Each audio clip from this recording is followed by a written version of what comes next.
அன்னை தகவல் சேனலில் இன்றைக்கி என்ன பார்க்க போகிறோம் அப்படின்னா யூனியன் பப்ளிக் சர்வீஸ் கமிஷன் சிஏபிஎஃப்பில் கால்ஃபார் பண்ணியிருக்காங்க.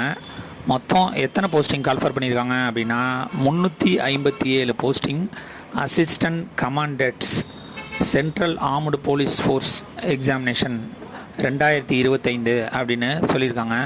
பிளேஸ் ஆஃப் போஸ்டிங் எங்கே அப்படின்னா ஆல் ஓவர் இந்தியா அப்படின்னு சொல்லியிருக்காங்க. என்னென்ன போஸ்டிங்கு கால்ஃபார் பண்ணியிருக்காங்க அப்படிங்கிறத the following is the estimated number of exam vacancies that will be filled based on the exam result. தேர்வு முடிவுகளின் அடிப்படையில் பின்வருமாறு போஸ்டிங் போடப்படும் அப்படின்னு சொல்லியிருக்காங்க.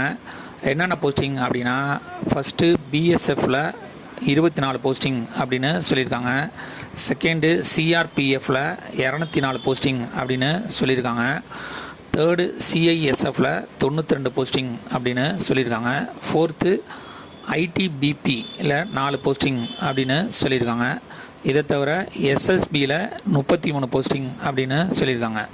இந்த போஸ்டிங்க்கு விண்ணப்பிக்க எஜுகேஷ்னல் குவாலிஃபிகேஷன் என்ன எதிர்பார்க்குறாங்க அப்படின்னா any bachelor degree, any UG degree recognised university அல்லது இன்ஸ்டியூட்டில் படித்தவங்க இதுக்கு விண்ணப்பிக்கலாம் அப்படின்னு சொல்லியிருக்காங்க. வயது வரம்பு 25/3/2025, அதாவது ஆகஸ்ட் 1, 2025 பிரகாரம் அப்ளை பண்ணுற கேண்டிடேட்டுக்கு 20 வயசுலேருந்து 25 வயசுக்குள்ளே இருக்கணும் அப்படின்னு சொல்லியிருக்காங்க. அதாவது 2 ஆகஸ்ட் 2000க்கு முன்னாடியோ அல்லது 1 ஆகஸ்ட் 2005க்கு பின்னாடியோ பிறந்த மாணவர்கள் இதுக்கு விண்ணப்பிக்க முடியாது அப்படின்னு சொல்லியிருக்காங்க. ஏஜ் ரிலாக்ஸேஷன் யார் யாருக்கெல்லாம் கொடுத்துருக்காங்க அப்படின்னா எஸ்சி/எஸ்டி கேண்டிடேட்டாக இருந்தாங்க அப்படின்னா அவங்களுக்கு 5 இயர்ஸ் ஏஜ் ரிலாக்ஸேஷன் கொடுத்துருக்காங்க. ஓபிசி கேண்டிடேட்டாக இருந்தாங்க அப்படின்னா அவங்களுக்கு 3 இயர்ஸ் ஏஜ் ரிலாக்ஸேஷன் கொடுத்துருக்காங்க. இதை தவிர எக்ஸ் சர்வீஸ்மேன் கேண்டிடேட்டாக இருந்தாங்க அப்படின்னா ஆஸ் பர் கவர்மெண்ட் பாலிசி பிரகாரம் ஏஜ் ரிலாக்ஸேஷன் கொடுப்போம் அப்படின்னு சொல்லியிருக்காங்க. மெத்தட் ஆஃப் செலெக்ஷன் எப்படி எடுக்கிறாங்க அப்படின்னா ஃபஸ்ட்டு ஆன்லைன் மூலயமா ரிட்டன் எக்ஸாம் கண்டக்ட் பண்ணுறாங்க. அந்த ரிட்டன் எக்ஸாம் முடிஞ்சதுக்கப்புறம் PST, PET, interview, personal test, medical standard test and final selection merit list பிரகாரம் எடுப்போம் அப்படின்னு சொல்லியிருக்காங்க. எக்ஸாம் சென்ட்ரு தமிழ்நாட்டில் எங்கெங்கே அப்படின்னா சென்னை மற்றும் மதுரை அப்படின்னு சொல்லியிருக்காங்க. இந்த எக்ஸாமுக்கு ஆன்லைன் மூலியமாக தான் விண்ணப்பிக்க முடியும்.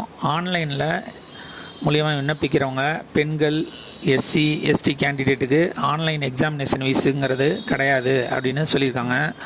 அதர் கேண்டிடேட்டுக்கு ஆன்லைன் எக்ஸாமினேஷன் ஃபீஸு 200 அப்படின்னு சொல்லியிருக்காங்க.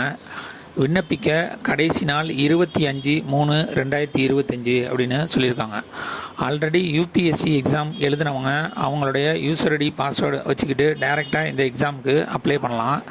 இதுதான் ஃபஸ்ட் டைம் அப்படிங்கிறவங்க ஃபஸ்ட்டு ஒன் டைம் ரிஜிஸ்ட்ரேஷன், டிஎன்பிஎஸ்சியில் ஒன் டைம் ரிஜிஸ்ட்ரேஷன் மாதிரி இதில் ஃபஸ்ட்டு ஒன் டைம் ரிஜிஸ்ட்ரேஷனுங்கிறது க்ரியேட் பண்ணணும். அதுக்கப்புறம் தான் விண்ணப்பிக்க முடியும். விண்ணப்பித்து வெற்றி பெற்று பணியில் சேர்க. நன்றி, வணக்கம்.